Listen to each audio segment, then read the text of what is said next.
el que ve los defectos y no las bellezas, las culpas y no los méritos, las discordias y no las armonías, muere en el bajo nivel donde vegeta con la ilusión de ser un crítico.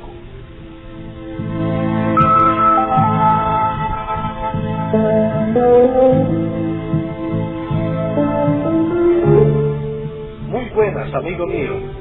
En nuestro programa anterior, hablando acerca del diabólico hábito de juzgar a los demás, les decía algo que quiero acentuar bien en esta ocasión antes de pasar a predicar sobre otra palabra que significa lo mismo que criticar y murmurar. Decía que quien juzga a los demás es porque él tiene a lo mejor ese pecado que critica en su alma, o por lo menos anhela cometerlo. Eso es lo que aprendimos del pasaje en que los fariseos traen a una mujer pecadora ante Jesús para pedirle que la condene. El Señor Jesús demostró que ellos no tenían ninguna autoridad moral para señalar a aquella mujer. Sus dedos estaban también manchados de pecado, esos dedos con que acusaban a aquella mujer. Ese pasaje me dice que los hombres odian al pecador, pero aman el pecado. En cambio, Cristo odia el pecado, pero ama al pecador. Jesús, como era puro, veía pura a la pecadora, como podría llegar a ser, y como llegó a ser, después de lavada por su gracia y santificada por su poder. Los fariseos y los escribas, como eran impuros, la veían como ellos eran y como ella había sido hasta entonces. Ella era el espejo en que cada uno se miraba. Aquellos hombres que se daban por guardianes de la justicia habían introducido ellos mismos a su víctima al pecado. Jesucristo les dijo: el que esté sin pecado tire la primera piedra. Los acusadores temblaban de miedo por si la iniquidad oculta de su vida era revelada a la muchedumbre, y uno tras otro con la cabeza gacha y los ojos bajos se fueron poco a poco, dejando a su víctima con el compasivo Salvador. Los que se adelantan para acusar a otros y son celosos en llevarlos a la justicia son con frecuencia en su propia vida culpables de los mismos pecados que señalan en los demás. Un pequeño grupo de personas, dice una historia, estaban en un salón de exposición de cuadros, y en ese grupo un señor de cierta edad jugaba el papel de crítico. Aunque había olvidado sus anteojos, no dejaba de hacer reflexiones más o menos justificadas sobre cada cuadro. Quería darse la apariencia de un fino entendido. De pronto agudizó la crítica diciendo: el fondo de este cuadro no conviene para el tema, y los rasgos de este rostro no merecían ser pintados. Con esto verdaderamente no había posibilidad de hacer una obra de arte. Los que le rodeaban, los que le escuchaban, reprimiendo una sonrisa, se alejaban, y su esposa le golpeó sobre el hombro y le dijo al oído: vamos, si solo no estás mirando un cuadro, te estás mirando en un espejo. Criticaba su propio rostro y se veía tal como era. A menudo miramos a los demás y no tememos emitir severos juicios sobre ellos. Y sin embargo, cuán extrañamente nos parecemos a ellos. ¿Quiere saber el oyente quién es él mismo? Que lea la palabra de Dios. Ella es un espejo que no le halaga, pues pone al descubierto los más secretos pensamientos del corazón. Con unas pocas palabras, Dios define nuestra naturaleza al decir es el corazón más que todas las cosas y perversos. Esto no deja esperanzas acerca de la posibilidad de mejorarse a uno mismo. Solo Dios puede cambiar el corazón y dar una nueva naturaleza. Jesús dijo a Nicodemo: os es necesario nacer de nuevo. El tema que hoy quiero tratar dentro de la serie denominada La muerte en la lengua es el de el chisme. El chisme es otra palabra que se usa para referirse al hábito de murmurar, criticar y juzgar. La Biblia dice en el libro de Levítico capítulo 19, verso 16, no andarás chismeando entre tu pueblo, no atentarás contra la vida de tu prójimo. El chisme es un atentado contra el prójimo. En otras palabras, si usted riega o recibe cargos sin verificar contra su prójimo, usted es tan culpable como si hubiera dado testimonio contra él y el resultado haya sido su muerte. El chisme consiste en hablar de otra persona cuando no está presente para defenderse. Es criticar a otro detrás de las espaldas. Chismear es un crimen cobarde, bajo, despreciable e injustificado. Chismear es llevar y traer cuentos o habladurías en perjuicios o deshonra de una persona. ¿Cómo destruye la amistad entre los hombres ese pecado? Salomón nos dice en Proverbios 16, 28, el hombre perverso levanta contienda y el chismoso aparta a los mejores amigos. Es una gran bendición vivir en una casa o en un vecindario donde no hay chismosos. En Proverbios 26, 20, Salomón dice, donde no hay chismosos cesa la contienda. Hay muchos cristianos que no se atreverían a hacer ciertas cosas mundanas, pero al mismo tiempo están llenos de orgullo, de malicia y de chismes que son cosas tan mundanas y pecaminosas ante los ojos de Dios como los pecados escandalosos. Mundanalidad es cualquier cosa que es contra la voluntad de Dios, y el chisme no agrada a Dios. Ciertas personas son malas únicamente porque siempre tienen necesidad de hablar. Su palabra y conversación en la sala, habladurías en la calle, es como esas chimeneas que consumen pronto leña, necesitan mucho combustible, y el combustible es el prójimo. ¿Cuánta gente quedaría muda si se le prohibiera hablar bien de sí mismo y mal de los demás? Otras palabras que usamos para referirnos al chisme son estas: cuentos y enredos, es decir, cosas que se cuentan unos a otros respecto a los problemas o cosas de otro u otras personas. Y la Biblia muestra que aquel que tiene lengua kilométrica finalmente se verá envuelto en terribles males. Veamos lo que dice Salomón en Proverbios 17:20. El perverso de corazón nunca hallará el bien, y el que revuelve con su lengua caerá en el mal. Y el más terrible problema que veo que le espera al chismoso es que si no se arrepiente, Dios lo castigará severamente.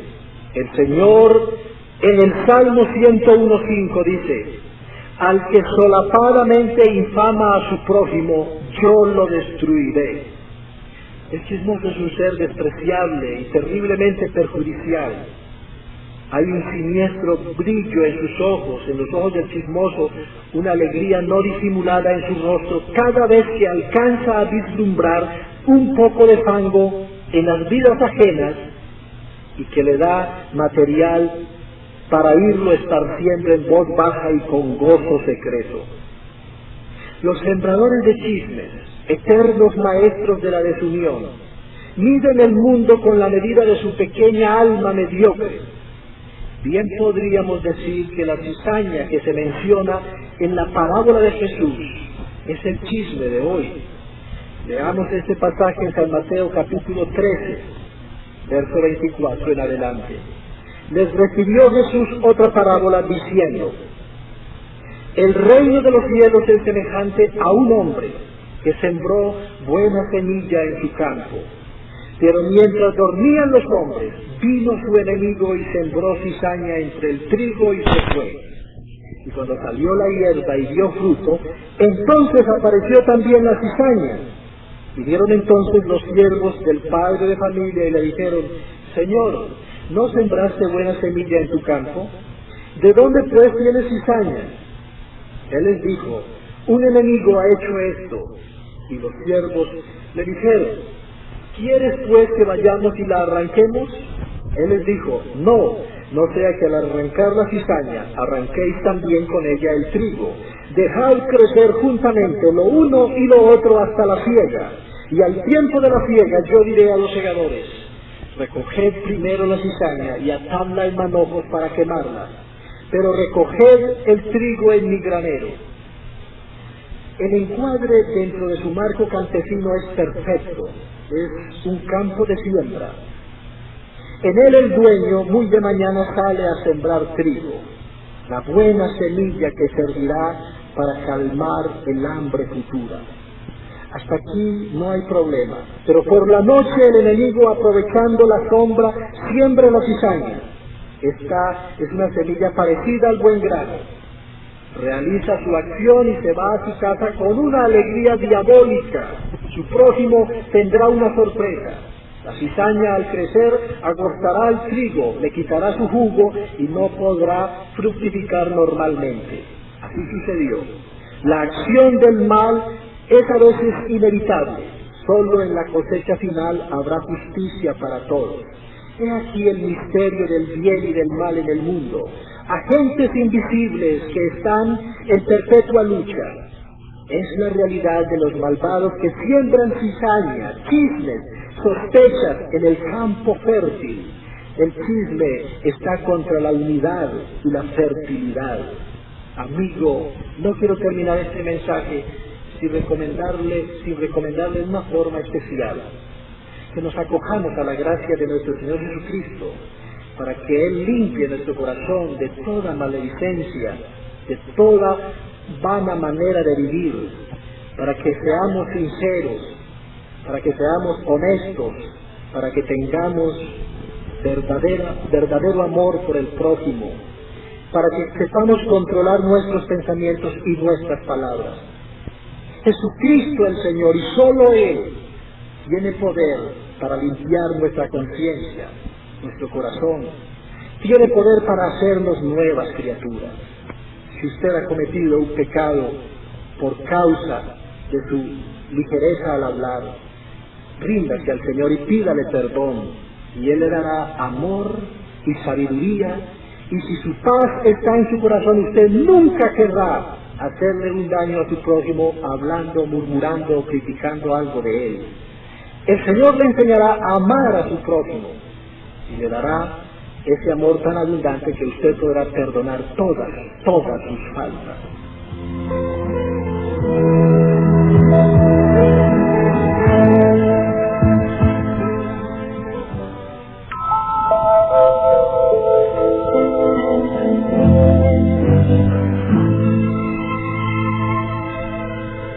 El que te trae chismes, contará chismes de ti.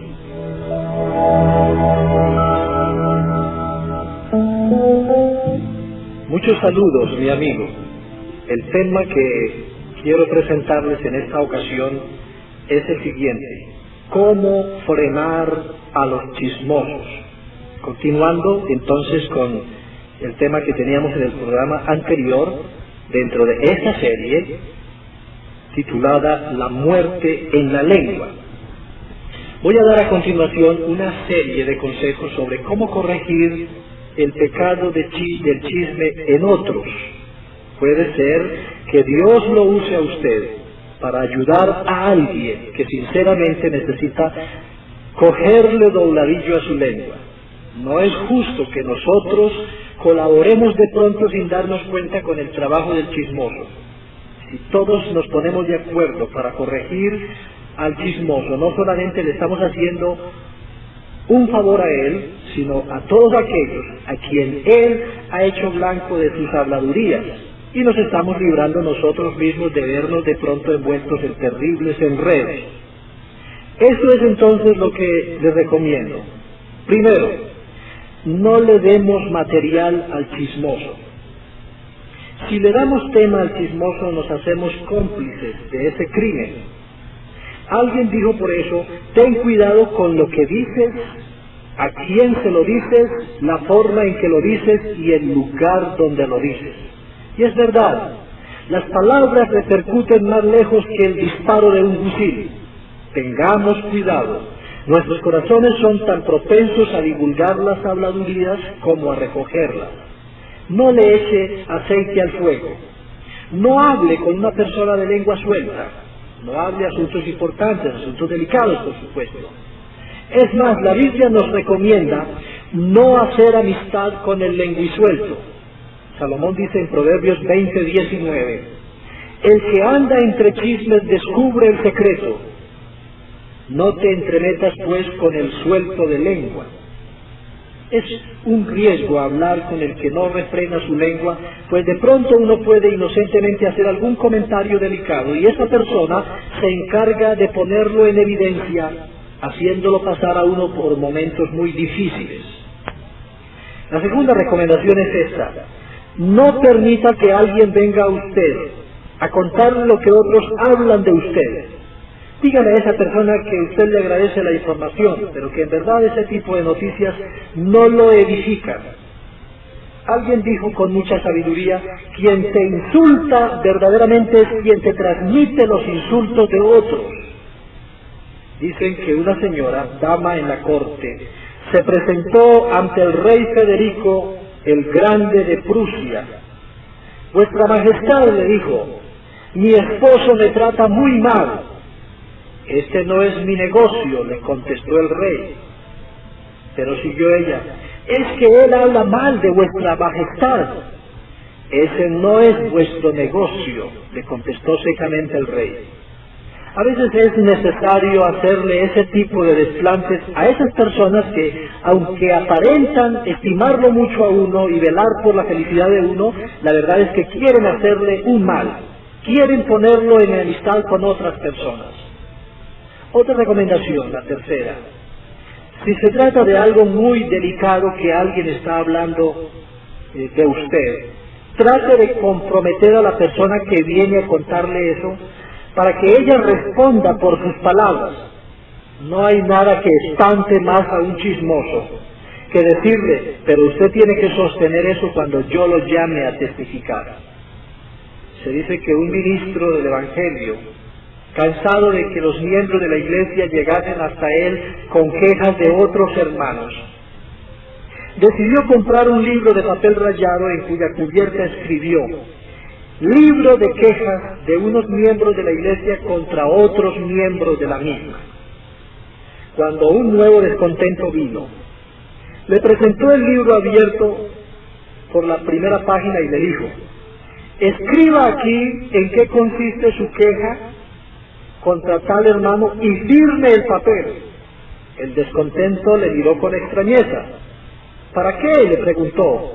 ¿Para qué tengo que firmar? Y el ministro le contestó muy seriamente: para poder tratar el asunto oficialmente. Yo sé que usted no tendrá inconveniente en comparecer cuando le llamemos para testificar. La vista del libro y la de la pluma obró un resultado inmediato. El hombre, apartándose de ambos, dijo decididamente: oh, yo no puedo firmar una cosa así. El ministro afirmaba años después que había usado durante 40 años el mismo libro, lo había abierto 1000 veces, y sin embargo, hecho curioso, cuando lo mostraba no había en el mismo ni una sola línea manuscrita. Nos cuentan también de un gran hombre, la manera como su padre le ayudó a él y a sus hermanos para corregir el terrible hábito de estar chismeando en el hogar.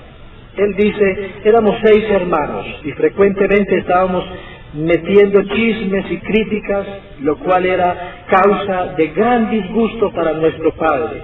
Cierto día él trajo a casa un paquete. he comprado, nos explicó, una cestita para cada uno. Cuando tengan algún chisme, en vez de decirlo, escríbanlo y deposítenlo en esta cesta. Una vez que esté llena, vuelvan a leer los chismes y vean cuántos son dignos de guardarse. Al principio, sigue diciendo este hombre su testimonio, aquello nos pareció muy extraño, pero pronto aprendimos a expresar así nuestra queja y a olvidarla en poco tiempo, y más tarde nuestro padre nos dijo, estas cestitas deben servir para recordarles siempre que ni de la escuela, ni de la oficina, ni del taller deben traerse habladurías que perjudiquen a alguien, y cuando hayan mantenido la cesta vacía por algún tiempo, ya verán que no sienten el deseo de volverla a llenar. Otra recomendación que tengo aquí para combatir en otros el mal del chisme es que tratemos de disculpar siempre que podamos a aquellos a quienes el chismoso trata de desacreditar. Es mucho mejor que la balanza del juicio se incline al lado de la misericordia que del lado de la condenación. Cierto autor cuenta la siguiente historia de un general llamado Roberto E. Lee, y dice que en cierta ocasión el presidente de ese entonces de los Estados Unidos preguntó a este famoso general respecto a cierto oficial de su ejército, a lo cual el general respondió en los términos más elogiosos en favor de aquel subalterno suyo. Otro oficial que estaba presente se admiró grandemente de oír al general hablar en tales términos y le dijo, general, ¿no sabe usted que el hombre que está alabando ante el presidente es uno de sus peores enemigos, que no deja pasar ninguna oportunidad sin hablar mal de usted? Ya lo sé, replicó el general, pero el presidente me está preguntando mi opinión acerca de él, y le di una respuesta cierta, pues todas esas cualidades las tiene ese oficial. El presidente no me está preguntando sobre la opinión que ese oficial tiene acerca de mí. Esta es, amigo, una de las mejores formas de reprender a un chismoso, que mientras él habla mal de los demás, nosotros hablaremos bien de esas mismas personas. Yo recuerdo un caso que me contaron acerca de un grupo de señoras que estaban devorando, entre comillas, a una señorita con sus comentarios y críticas. La una criticaba el caminado de la señorita, y la otra decía que tenía un poco de joroba, y la otra decía que mire que calza 41, y así hasta que alguien dijo, ¿pero no se han fijado que ella tiene las orejas lindas? Bueno, por lo menos se salvaron las orejas, pero quiero que se fijen en esto, que todo el mundo tiene algo bueno después de todo. Si usted, amigo, no puede encontrar en los demás algo digno de alabanza, por favor, entonces no diga nada. Renunciar a la crítica y acostumbrar el elogio sincero es de sabios. Se puede hacer muchas cosas cuando se tiene amor en el corazón. Se pueden ver muchas cualidades aún en aquellos en quienes otros casi no encuentran nada bueno que elogiar. Ahora, ¿qué podemos hacer cuando hemos sido blanco de los chismes? Recuerde que usted no es más porque lo alaben, ni menos porque lo denigren. Jesús dijo, bienaventurados sois cuando por mi causa os vituperen y os persigan y digan toda clase de mal contra vosotros mintiendo. Si le vienen a decir que alguien ha hablado mal de usted, no se empeñe en negar lo que esa persona ha dicho. Responda solamente que esa persona no sabe todos sus otros defectos y que de lo contrario hubiera hablado mucho más. Y yo creo que muy bien podemos seguir el ejemplo de nuestro amado Salvador en cuanto a este asunto. Había una multitud de personas de las cuales Jesús podía decir las cosas más amargas y estaría diciendo la verdad. Pero aún así no las dijo. En cuanto a aquellos que lo crucificaron, Él dijo, Padre, perdónalos porque no saben lo que hacen. Él no amargó los corazones quebrantados de sus seguidores criticando a otros en esa hora. Él no engendró odio en sus corazones contra sus gobernantes cuando pudo haberlo hecho tan fácilmente. Cuando Judas lo besó con un beso traidor, él lo llamó amigo. Y cuando su corazón estaba quebrantado en la última cena, él mojó el pan en el mismo plato con Judas. Y no dijo ninguna cosa mala acerca del hombre que estaba en aquel momento preparando el negocio con los sacerdotes para venderles a su maestro por unas pocas piezas de plata. Ahora consideremos los sermones de Jesús. Cuando él habló de alguien personalmente por nombre, fue usualmente solo con bondad. Aún en la historia del hombre rico y Lázaro, él da el nombre de Lázaro, lo cual sería de gozo para familiares amigos y amigos de alguien que pudiera llamarse así. Caritativamente, él omite el nombre del pobre hombre rico que murió y fue al infierno, para que no fuese de pronto asociado ese nombre con algún avaro del pueblo. Ningún hermano o hermana suyo podía ser contristado de esta manera, ni avergonzado porque su nombre fuera mencionado en la alegoría de Jesús. A los mismos fariseos, él les hablaba dura y claramente acerca de su hipocresía y pecado, pero no sabemos que él nunca haya hablado en forma directa refiriéndose a un fariseo en términos de crítica. Él conocía a muchos de ellos que estaban perdidos y eran malvados e hipócritas y podía llamarlos por su nombre, pero hasta donde sabemos, él nunca habló de ellos en forma personal estando ausentes. Cuando María lo ungió con perfume de gran precio, él la alabó públicamente y dijo, ella ha hecho lo que pudo. A la misma mesa y envuelto en el mismo incidente estaba el perverso, impío, codicioso y traidor Judas, protestando porque el ungüento debía ser vendido y el dinero debía haberse dado a los pobres. Pero Jesús no desenmascaró a Judas. Cuán fácilmente hubiera sido y cuán rápido lo hubiéramos hecho nosotros. Judas lo merecía, pero esto no hubiera traído ningún beneficio. Peor aún, hubiera traído división, odio y vergüenza. Aprendamos del Maestro su ejemplo. Él dijo, aprended de mí, que soy manso y humilde de corazón, y hallaréis descanso para vuestras almas. El Señor no era rencoroso, el Señor no era vengativo, el Señor era y es, esto es lo más importante, es todo amor. Y si en su amor nos ha aceptado a nosotros y ha perdonado nuestros pecados, debemos también nosotros perdonar a aquellos que cometen alguna ofensa, algún pecado contra nosotros.